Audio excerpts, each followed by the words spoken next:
Hello friends. So మొన్నటి భాగంలో మనం తెలుసుకున్నది ఏమంటే దేవాని భయపడినదే జరిగింది.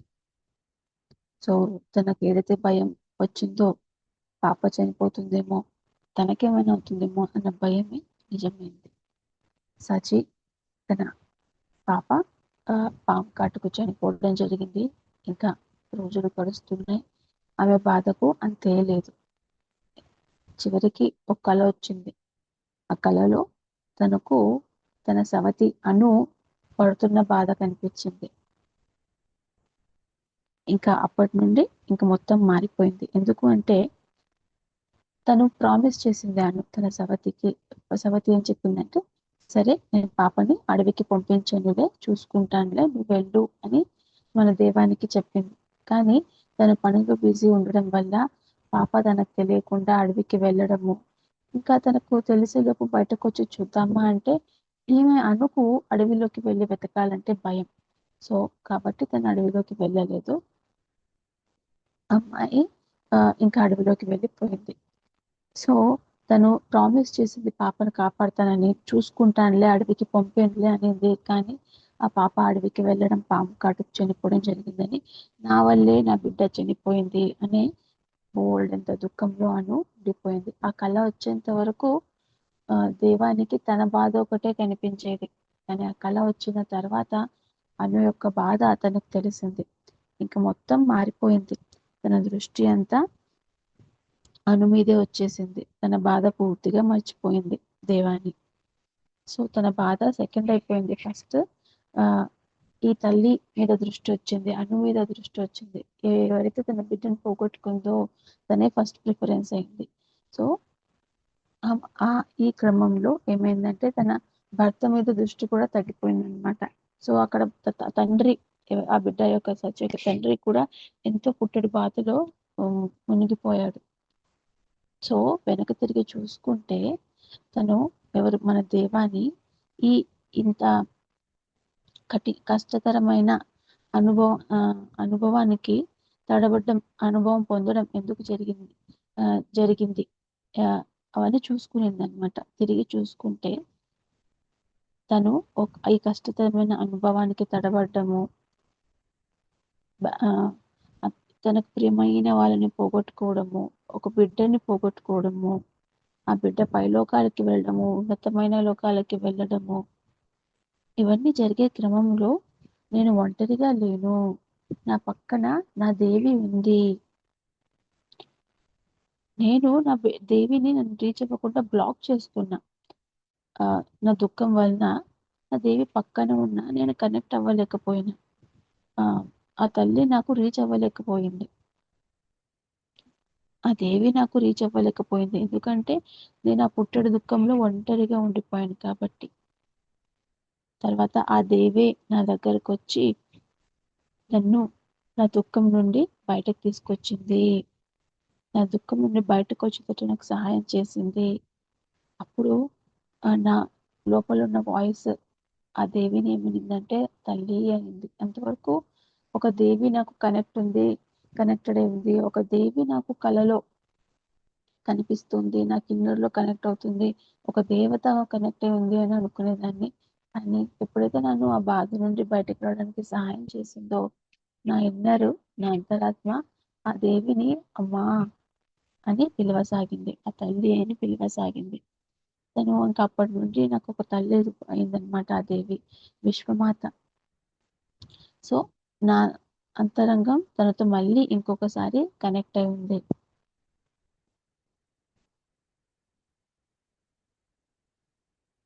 సో నా అంతరంగ అనుసంధానం, నా ఇన్నర్ కనెక్షన్ నన్ను మళ్ళీ బయటకు వచ్చేటట్టు, ఏదేందులో అయితే నేను ఇరుక్కుపోయి బందీగా ఉన్నానో ఆ దుఃఖం నుండి బయటకు వచ్చేటట్టు నాకు సహాయం చేసింది. సో నేనేం నేర్చుకున్నాను ఈ పాఠం వల్ల అంటే, ఎంత కష్టతరమైన అనుభవం అయినా ఉండని తన చెయ్యి వదలకూడదు. ఎంత ఏమైనా నేను ఫేస్ అవ్వని, భయము, బాధ, దుఃఖము, ఏ భావోద్వేగము కూడా నన్ను ఆ దేవి నుండి దూరం చేయకుండా ఉండుగాక. ఎందుకంటే ఆ దేవి నన్ను హత్తుకోవడానికి ఎప్పుడూ రెడీగా ఉంది. సో ఎంత బాధాకరమైన అనుభవం ఉన్నా దేవి నా పక్కనే ఉంది, నా చెయ్యి వదలలేదు. ఎంత కష్టతరమైన భావోద్వేగమైన భయము దుఃఖం ఏదైనా కానీ నేను నా దృష్టిని ఆ దేవి నుండి పోకుండా చూసుకోవాలి. తను నన్ను ఎప్పుడు హత్తుకోవడానికి రెడీగా ఉంది అనేది నేను తెలుసుకున్నాను. సో దుఃఖం అన్నది రెండు మనకు ఒక చాయిస్ లాంటిది. దుఃఖం అన్నది మనకు జ్ఞానోదయమైనా కలిగించవచ్చు, లేదా నిరాశ నిస్పృహలైనా కలిగించవచ్చు. అది మన ఎంపిక. నేను జ్ఞానోదయాన్ని ఎంపిక చేసుకున్నాను. ఆ దుఃఖం నుండి బయటపడడానికి నేను జ్ఞానోదయం ఎంపిక చేసుకున్నాను. సో ఎలా ఎంపిక చేసుకునేటప్పుడు ఇంకా నాలో ఉన్న ఆ చీకటంతా తొలగిపోయింది. అప్పుడు నాకు అర్థమైంది ఏమంటే, నా బిడ్డ సాచి ఎక్కడో వెళ్ళలేదు, నాతోనే ఉంది అని నాకు అర్థమైంది. తన భౌతికమైన రూపాన్ని మార్చుకోవచ్చు, వదిలిపోవచ్చు, కానీ తను మరో రూపంలో ఉంది అని అర్థమైంది. అప్పుడు ఇంకే రూపము అనే ప్రశ్న నాలో వచ్చినప్పుడు సో గతానికి సంబంధించిన తలుపులు తెరుచుకున్నాయి. సో ఒకానొక సాయంత్రపు ధ్యానం సమయంలో తనకు ఒక యుగాల నాటి విజన్ అనుభవం కనిపించింది. అప్పుడు ముగ్గురు అక్క చెల్లెలుగా ఉన్నారు. ముగ్గురు అక్క చెల్లెల్లో చిన్నది ఈ దేవాని జన్మ తీసుకునింది. అప్పుడు తన పెద్దక్కకు కావలసినవి అందుతున్నాయని తనకు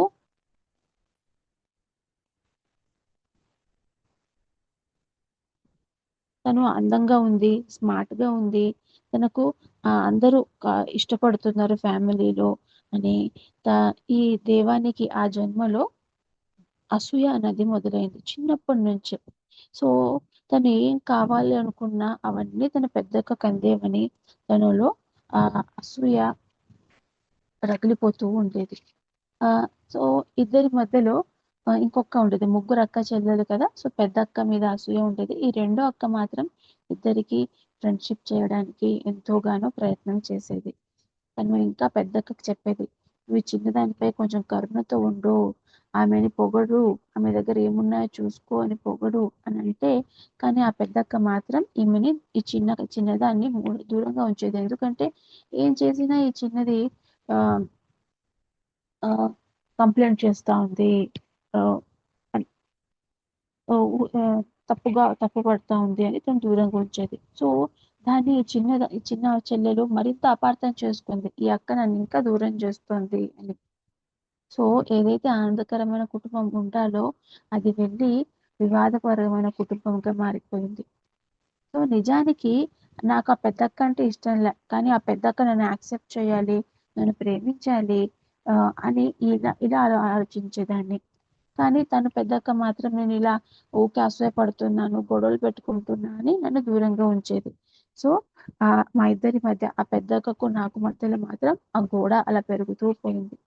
మరోవైపు మా రెండో అక్కకు నాకు ఒక స్పెషల్ బంధం. మా రెండో అక్క నేను ఇద్దరము భక్తి భావంతో ఆ విశ్వమాత గురించి ఎన్నో మేము విన్న కథల్ని చెప్పుకునే వాళ్ళం. కానీ మా కుటుంబ సభ్యులతో ఈ విషయం పంచుకోలేదు. కానీ మేమిద్దరం నడుస్తూ ఆ విశ్వమాత యొక్క కథల్ని మనం చెప్పుకుంటూ వెళ్ళేవాళ్ళం.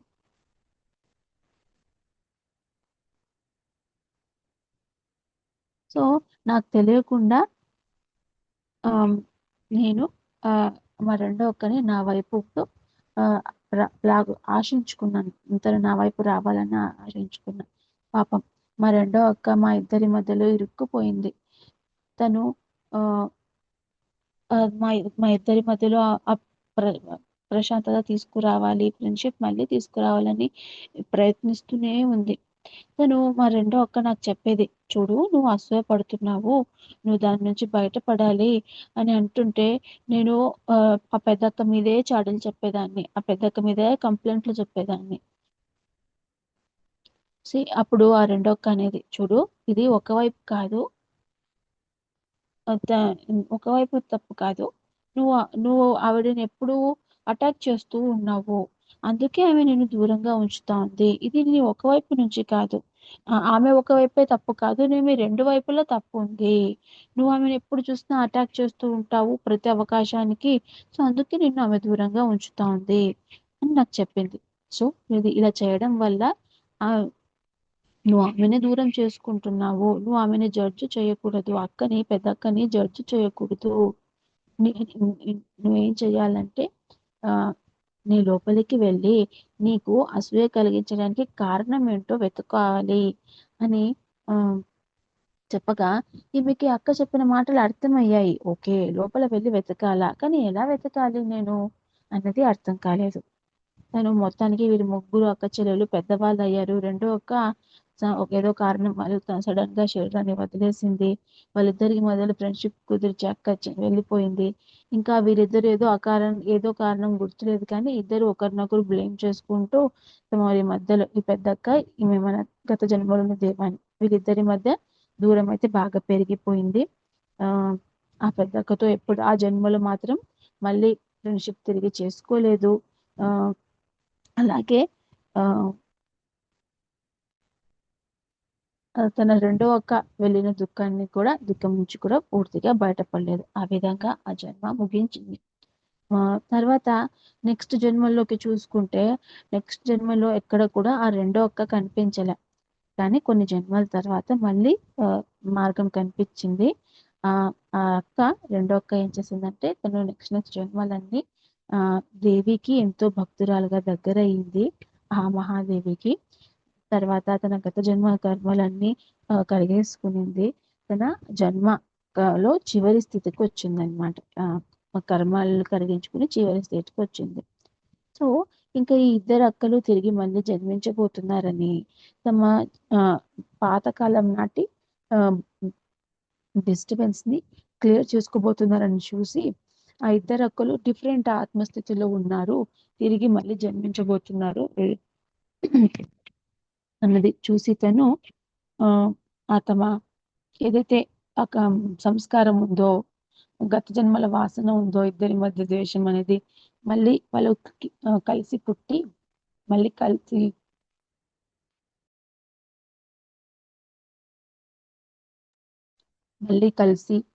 వాళ్ళు అది క్లియర్ చేసుకోబోతున్నారని, తను కూడా కలిసి పుట్టి ఆ రెండో అక్క మళ్ళీ వీళ్ళతో కలిసి పుట్టి ఆ వీళ్ళకు హెల్ప్ చేయాలని డిసైడ్ చేసుకుంది. సో ఇది వాళ్ళ ముగ్గురు గత జన్మ. ఆ గత జన్మలోని ముగ్గురు అక్క చెల్లెలే ఈ జన్మలో ఈ ముగ్గురులో ఆ చిట్టి చెల్లె దేవాని, ఆ పెద్దక్క ఇప్పుడు సవతిగా అను, ఆ చిన్న పాప పుట్టి చనిపోయిందే సాచి, ఆవిడ వీళ్ళ రెండో అక్క. సో ఆ గత జన్మలోని ముగ్గురే ఈ జన్మలో ఈ ముగ్గురు అని తనకు అర్థమైంది. సో ఈ ఈ ఎన్నో జన్మలు దాటి దేవాని వచ్చింది కదా, గత జన్మ నుండి ఇప్పటికీ ఎన్నో జన్మలు దాటాయి. ఈ ఎన్నో జన్మల వలన ఆమె అసూయ అన్నదాన్ని అధిగమించింది. ఈ జన్మలో అసూయ అన్నది పూర్తిగా ఆమెకి సంబంధం లేని విషయం, తెలియని కొత్త విషయం. అంటే ఆమెలో అసూయ అనే క్వాలిటీనే లేదు ఈ జన్మలో. సో ఆ ఈ జన్మలో తను ఏమీ ఆశించలేదు మానవ జన్మ నుండి.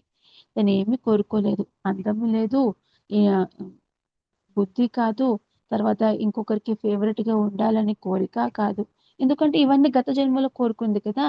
తను అందంగా ఉండాలి, ఇంటెలిజెంట్ గా ఉండాలి, ఇతరులు నన్ను ఇష్టపడాలి అని అట్లాంటివి అనుకునేది. కానీ ఈ జన్మలో తను అవేమి కోరుకోలేదు, మన దేవాన్ని అవేమి కోరుకోలేదు. తను ఆ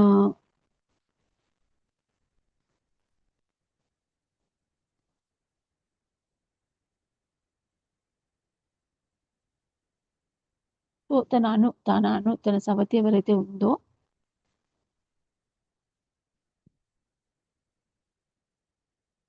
తను ఇవన్నీ పొందిందనమాట. ఆ జెలసి, అసూయ అనేది. తర్వాత తను ఎప్పుడు ఎక్స్ప్రెస్ చేయలేదు. సో ఆ గత జన్మల్లో తన పెద్దక్క ఏం చేసిందంటే తనని అర్థం చేసుకోలేదు, తనపై కరుణ చూపించలేదు. సో తను ఈ జన్మలో అది చవి చూడ్డానికి అంటే ఏమని ఎప్పుడైతే ఇతరులు వేరే వాళ్ళని ఇష్టపడినప్పుడు మనకి ఎలా ఫీలింగ్ ఉంటుంది, తనకు కావాల్సిన వాళ్ళు, తనకి ఇష్టమైన వాళ్ళు ఇతరులను ఇష్టపడితే మనకి ఎలా ఉంటుంది, అసూయ ఫీలింగ్ అనేది తను ఆ రుచి చూడడానికి, అది అనుభవించడానికి ఇలా డిజైన్ చేసుకునింది. అలా విశ్వం ఇచ్చింది తను అది నేర్చుకోవడానికి. ఎందుకు అంటే ఎదగడానికి. సో వాళ్ళ ఆ పెద్దక్క గత జన్మలో అర్థం చేసుకోలేదు, ఈమె ఈ చిన్నక్క ఫీలింగ్ ఎలా ఉంటుందో అర్థం చేసుకోలే, తనకు అసూయ ఎందుకు వచ్చింది అనేది ఏమో అర్థం చేసుకోలే, ఓకే పక్కన పెట్టేసింది. సో ఈ జన్మలో అసూయకి కారణం ఏంటి, అసూయ ఎందుకు వస్తుంది అనేది విశ్వం మనకు అర్థం చేయడానికి హెల్ప్ చేసింది. ఆ విధంగా తను అది కూడా అర్థం చేసుకునింది. సో ఇప్పుడు అది ఆ అసూయల్ని క్లియర్ చేసుకునే టైం. సో సాచి తనకు ఈ విధంగా తమ గత జన్మను చూపించింది, ఆ వివాదకరమైన ఆ బంధాన్ని చూపించింది. సో ఎందుకంటే అది మళ్ళీ మనం అర్థం చేసుకుని దాన్ని హీల్ చేయాలని. సో ఎప్పుడైతే నేను ఆ ధ్యాన స్థితి నుండి బయటకు వచ్చానో నాకు మనసులో సాచి నవ్వుతూ కనిపించింది. తను మరి ఆ ఇద్దరి మధ్య ఆ ఫ్రెండ్షిప్ రావడానికే జన్మ తీసుకున్నట్టు తనకు అర్థమైంది. సో ఈ అనుభవం తర్వాత మన దేవానికి మాత యొక్క వాయిస్ వినిపించింది. సో అదేంటంటే, నువ్వు నీ కష్ట సుఖ సమయాల్ని రెండింటినీ ఆనందంగా స్వీకరించాలి, రెండింటినీ ఆనందంగా హత్తుకోవాలి. అదే మానవ జన్మ యొక్క భాగము, స్వభావము అంటూ చెప్పింది. అలాగే నువ్వు ఒక విషయం తెలుసుకో, మన మనలోని లిమిటెడ్ సెల్ఫ్, మనలోని కొంత భాగం మాత్రమే ఈ బయట ప్రపంచాన్ని అనుభవిస్తూ ఉంటుంది. కానీ మన లోపల ఉన్న నేను అన్నది దేనికి టచ్ కాకుండా ఉంటుంది. ఆ లోపలికి ఆ లోపలికి వెళ్తే నీకు ఏది కూడా బాధ కలిగించదు అన్న వాయిస్ ఆ మాత నుండి తనకు వినిపించింది. సో అది వినగానే ఎంతో ఆనందం వేసింది. ఆ మాత యొక్క ప్రెజెన్స్ తనకెంతో ఆనందం వేసింది. సో తనప్పుడు అర్థం ఏం చేసుకునిందంటే, ఒక్కరు ఎంతో దుఃఖమైన పరిస్థితిలో అయినా దుఃఖం లేకుండా ఉండొచ్చు. ఎప్పుడైతే కామ్గా ఉంటామో, ఎటువంటి డిస్టర్బెన్సెస్ లేకుండా లోపల కామ్లో ఉండగలుగుతామో, ఎంత బాధాకరమైన విషయంలో అయినా బాధ లేకుండా ఉండొచ్చు అన్నది. లైఫ్ మనకు ఎలా కావాలంటే దానికదే అది అలా ఓపెన్ అవుతుంది, ఎలా ఉండాలంటే అది అలా ఉంటుంది. సో ఆ క్షణంలో నేను ఒక ఒక నిర్ణయం తీసుకున్నా, ఒక ప్రామిస్ తీసుకున్నా. అదేంటంటే, సాచి ఏదైతే పర్పస్ పూర్తి చేయడానికి వచ్చిందో, అంటే ఈ ఇద్దరి మధ్య ఆ ఫ్రెండ్షిప్ తీసుకురావాలని వచ్చిందో, అది నేను నాది నేనుగా చేస్తాను. ఏదైతే మన గత జన్మలోని కర్మ ఉన్నాయో వాటిని నేను పూర్తిగా తొలగిస్తాను, నేను బాధ్యత తీసుకుని దాన్ని పూర్తిగా తొలగిస్తాను అంటూ తను ప్రామిస్ చేసుకుంది. అనుకు తన సవతికి తను ఎలా ఇంత తొందరగా బయటపడింది దుఃఖం నుండి అనేది అర్థం కాలేదు. తను మాత్రము నెలల తరబడి తనను తాను తిట్టుకుంటూనే ఉంది, నా వల్లే నా బిడ్డ చనిపోయింది, నా వల్లే నా బిడ్డ చనిపోయింది అని. సో బట్ నాకు తెలుసు, మేమిద్దరము ఒక పెద్ద డ్రామాలోని భాగస్థులమని.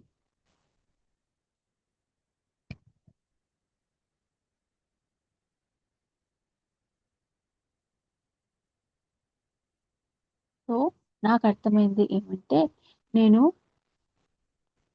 ఒక తీవ్రమైన దుఃఖాన్ని అనుభవించేసి వెళ్ళింది, అది అనుభవించి దాని నుంచి బయటపడి ఎంతో కష్టతరమైన విషయాలు అర్థం చేసుకుని ఒక జీవితంలోని అన్ని పరిస్థితులు అర్థం చేసుకునే విధంగా నేను ముందుకు వెళ్ళడం అలా అనేది నాకు అర్థమైంది. సో నాకు ఆ సాచి మీద ప్రేమ ఏదైతే ఉందో, ఆ ప్రేమ అంతా నాకు అను మీదకు మారింది. సో తనకు నేను పోగొట్టుకున్న బిడ్డలాగా చూసుకున్నాను. సో నాకైతే అప్పుడు కలిగిన నమ్మకం ఏమంటే ఆ ప్రేమ వలన, నేను చూపించిన అఫెక్షన్ వలన ఆ తను తన దుఃఖం నుండి బయటపడింది అనేది నాకు నమ్మకం. సో తను తన బిడ్డను పోగొట్టుకునింది నిజమే, కానీ నా రూపంలో తను ఒక ఆ, తోబుట్టువుని పొందింది. సో మేమిద్దరం మా ప్రేమ ఏదైతే సాచి పట్ల ఉందో ఆ ఆ ప్రేమతో మేము ఒకరికొకరు మా బంధాన్ని స్ట్రాంగ్ చేసుకున్నాము. సో ఇంకా ఇక్కడ మనకు ఆ దేవాని మన డీనా మరియం మేడం ద్వారా ఏం చెప్తోందంటే, సో మనము మన పుట్టుంటాం, చనిపోతుంటాం కదా. మనమే మనకు తెలియకుండా మన లోపల ఉన్న అంతరాత్మనే ఇలాంటివన్నీ డిజైన్ చేసుకుంటుంది. మనం రావడం పోవడము నా ఆత్మనే డిజైన్ చేసుకుంటుంది. మన మైండ్కి అయితే తెలియదు, మన కాన్షియస్ పార్ట్ కి అయితే తెలియదు, కానీ మన లోపల మనకు తెలియకుండా ఉండే భాగం ఉందే, దానికి తెలుసు.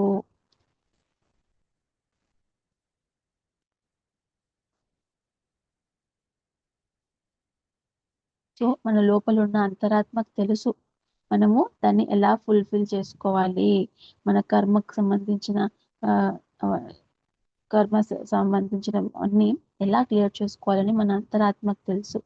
సో ఎప్పుడైతే నేను గత జన్మలోని సాచిని చూశానో, సాచి యొక్క గత జన్మని చూశానో, సో ఇంకా ఆమెను నేను ఇంకా ఆమెని నా బిడ్డలా చూడడం మానేశాను, కానీ ఒక ఆత్మలా చూడడం మొదలు పెట్టాను. ఒక ఆత్మ, తన సొంత ప్రయాణం ఉన్న ఆత్మ. సో తన సొంత ప్రయాణం చేస్తున్న ఆత్మలా చూశాను. నేను కూడా ఆ ప్రయాణంలో ఒక చిన్న పాత్రను పోషించానని తెలుసుకున్నాను. సో ఇక ఆ అనుభవం తర్వాత నేను ఆ సాచి కోసం ఏమీ అటాచ్ అయి ఉండాల. అలాగే మరో ఆ, ఆ, విషయాలు మరో విధంగా ఉండింటే బాగుండు అని ఆలోచించాల. సో సాచి నాతో కొంతకాలం ఉండింది. నేను అతను నాతో ఉన్న ఆ బంధాన్ని ఒక జ్ఞాపకం లాగా దాచిపెట్టుకుంటా. సో ఈ జన్మలో నాకు పిల్లలు కలిగే అవకాశం లేదు, కానీ సచి మాత్రము నాకు ఆ ఒక బిడ్డలాగా నా జ్ఞాపకాల్లో వచ్చింది.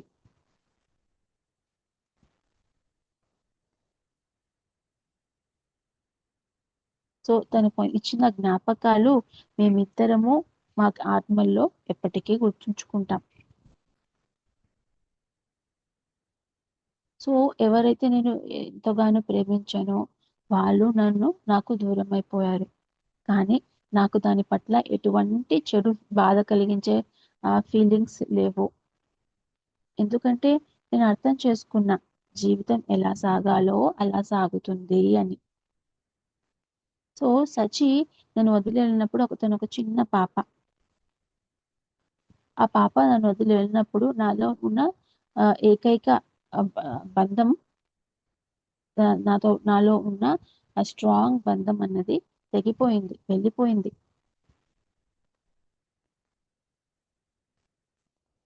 సో మరి నేను తీసుకున్న ఈ జన్మ ఆ ఆ, మోక్షాన్ని పొందడానికే కానీ మానవ ప్రేమను, లేకపోతే సంతృప్తిగా ఉండడానికో, లేకపోతే నా కోరికలు తీర్చుకోవడానికో కాదు. నేను ఈ మానవ జన్మ తీసుకున్నది నా లిమిటేషన్స్ ని అన్ని దాటి ఆ మాతతో కనెక్ట్ అవ్వడానికి. సో నేను ఎప్పుడైతే ఆ దుఃఖం నుండి బయటపడలేదో, నేను ఎప్పుడైతే అనుతో ఉన్న నా బంధాన్ని పూర్తిగా నయం చేసుకోలేదో, ఎంతవరకైతే నేను అను పూర్తిగా సిస్టర్స్ లాగా, తోబుట్టువులాగా ఉండలేదో, అంతవరకు నా తను నా వద్దకు రాలేదు, అదేవి నా వద్దకు రాలేదు. సో అదేవి నాతోనే ఉంది. నేను తనని చూడకపోయినా వినకపోయినా ఆ దేవి నాతోనే ఉంది.